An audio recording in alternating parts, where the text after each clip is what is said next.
Now tonight's installment of our look at how the Clinton finances, the Clinton Foundation, and the Clintons' ambitions often intersect. Few stories have generated more controversy than the reports the Clintons facilitated a deal to give Russia control of American uranium. The reporters themselves have actually been assailed, including Pulitzer Prize-winning New York Times reporter Jo Becker, who we have interviewed several times on her work. Becker has stood by her story amid withering criticism from the Clinton campaign. Foreigners cannot donate to a presidential campaign. That's meant to limit the influence of foreign governments and foreigners on our political process. But they can legally donate to charitable foundations like the Clinton Foundation. Billionaire businessman Frank Giustra, a Canadian, is a friend of the Clintons and a large donor to their foundation. And he had an interest in uranium mines located in Kazakhstan. Bill Clinton has a public press conference with President Nazarbayev where he praises his rule and praises his human rights record. But the bottom line is, after they leave, a couple of days later, Frank Giustra gets his uranium concessions, which end up being enormously lucrative to him and to a small group of Canadian mining investors. His company was like a bit player and really had gone from a worthless shell company overnight, got this huge uranium mining deal. And then soon after that, Bill Clinton got a huge donation, $31 million from Frank Giustra to his charitable foundation, followed by a pledge to donate $100 million more. So what happened to Giustra's company that benefited from that deal in Kazakhstan? What happened was Mr. Giustra's company merged with another company called Uranium One, and that was in 2007. Mr. Giustra told us that he, at that point, sold his shares and got out of the business. And the new company, of course, has the Kazakhstan assets that Mr. Giustra acquired, and it also starts to go on a buying spree in the United States. And then the Russians bought it. They would acquire what would amount to 50% of projected uranium output by 2015. In other words, Russia took control of what was projected to be up to half of America's uranium. Now, does Secretary Clinton factor into this? For that deal to go through, it needs federal government approval, and one of those people that has to approve that deal is Secretary of State Hillary Clinton, who, as Senator Clinton, was vigorously opposed to these kind of buys from countries into U.S. property. That's a great point, Brett. You remember the Dubai ports deal, for example, which he was opposed to. We believe that no foreign government should control our ports. In this particular case, we're talking about uranium. We're talking about things that relate to the nuclear industry. We're talking about the Russian government, which already provides equipment, material to Iran. That's correct. It took Schweitzer some digging to figure out how deeply those uranium interests were invested in the Clintons. So let's go to the Fernwood document.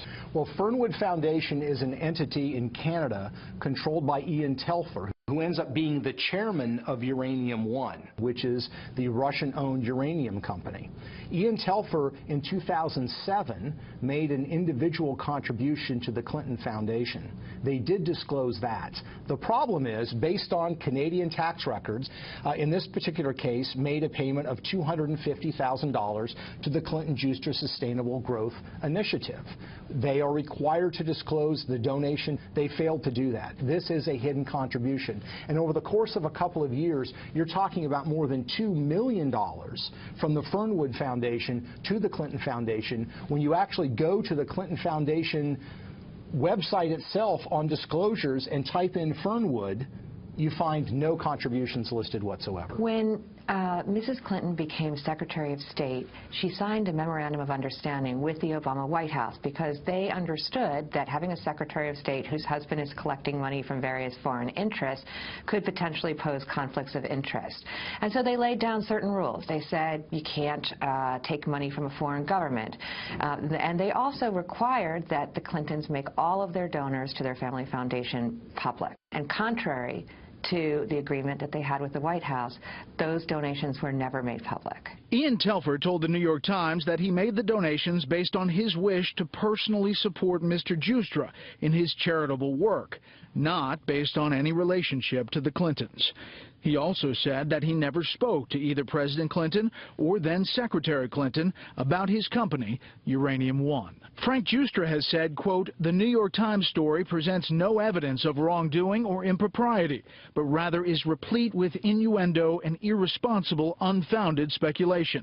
The Clinton campaign had this to say about both Schweitzer and the New York Times reporting. Clinton campaign spokesman Brian Fallon said, quote, "Hillary Clinton herself did not participate in the review or direct the department to take any position on the sale of Uranium One." The campaign said typically these kinds of decisions don't go all the way up to the secretary and instead are decided at the assistant secretary level. And they produced an assistant secretary to say that she had never intervened on any case that he was involved in.